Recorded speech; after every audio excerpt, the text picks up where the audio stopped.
Today I got hit. 24 videos po, sabay-sabay na ni-report. Hindi isa, hindi dalawa, kundi 24 pong videos ko. At doon po malinaw, this is not normal. So, let's stop pretending that this is coincidence. Hindi po kasi ganito gumalaw yung organic users. Kasi ito, same timing, same action, same outcome. And this is not random. Alam niyo po, I strongly believe that this is coordination. And when you see coordination at this big of a scale, you don't ignore it. You ask better questions. Ilang accounts kaya yung involved dito? Paano sila sabay-sabay na kumikilos? At bakit pare-pareho ang target nila? Because this is no longer just reporting. This is reporting that is used as a tool to silence. Yan po yung masakit na katotohanan, no? Well, let's call it what it is. Meron pong mga networks online that don't just share content. They shape narratives. At alam po ninyo yan. They amplify certain stories. They bury others. At kapag meron pong sumasalungat, hindi ka lang nila basta kakausapin. I-report ka nila hanggang mawala ka kapag hindi ka kinaya ng mga influencers nila. 'Di ba? And here is the dangerous part.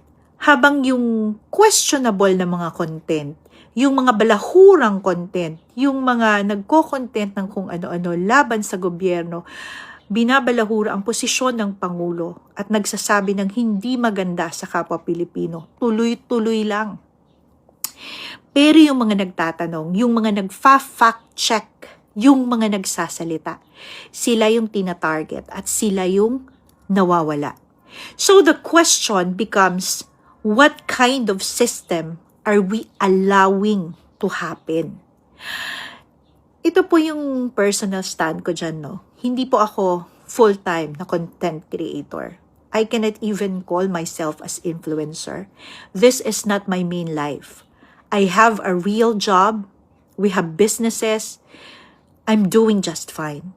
But I chose to speak because at some point, mananahimik ka ba kahit alam mong mali na? At aamin po ako, no, hindi ko sinuportahan noon yung administrasyon noong 2022.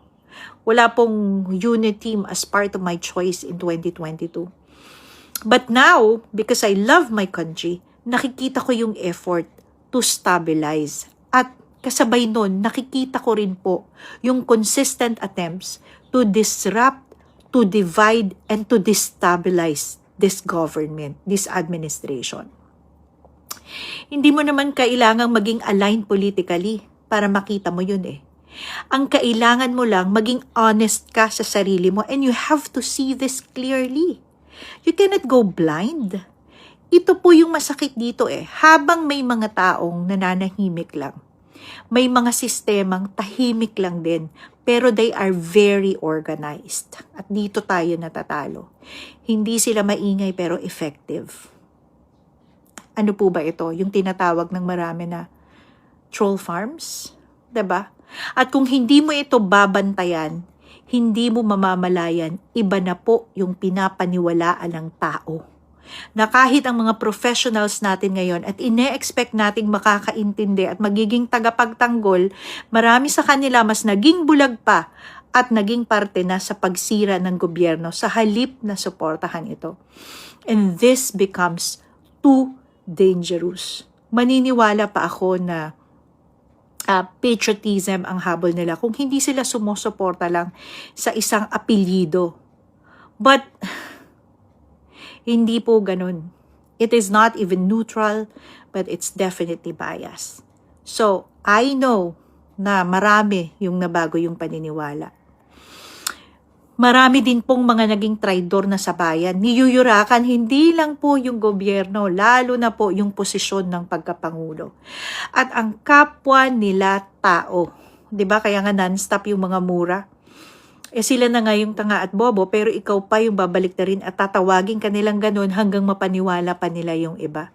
And their twisted narratives are being believed in by those supporters na hindi naman talaga naiintindihan. 'Di ba? And these people have the strong will Bakit napakalakas ng loob nila as if they are protected? They are being backed up by some powerful people. Bakit? The question is by who and by what? Alam mo na po yung sagot dahil alam mo kung kanino panig yung mga taong ito. Well, to Facebook, this is not just about content moderation anymore. This is about pattern recognition. Kasi po yung abuse, hindi laging obvious. So I hope, as a Facebook user, you will also see that. Kasi sometimes it is very, very strategic. And I know that I am not the only one na naka-experience nito. Mr. President Bongbong Marcos, if this is visible to ordinary citizens, mas lalo pong dapat sa inyo because you have always been their primary target. This is no longer isolated. This is already a systematic behavior. And if left unchecked, it becomes abuse of our democratic space. In fact, it is already an abuse of what we call democracy. So, Mr. President, I hope that you will be firm and really do something about this. Find the troll farms, Mr. President, and shut them down before they manipulate the whole country. The fake news peddlers, make them face justice. At sa mga nanunood po, hindi nyo naman kailangan na sumigaw Hindi nyo naman kailangan makipag-away. Pero sana wag po kayong magbulag-bulagan. Because the moment truth is silenced, manipulation doesn't just win. It becomes normal. And this will be our culture in the future. Yun po ba yung gusto ninyo? Let us win this social media war. Let us fight the destabilization attempt. Mr. President, it is time, and I trust you.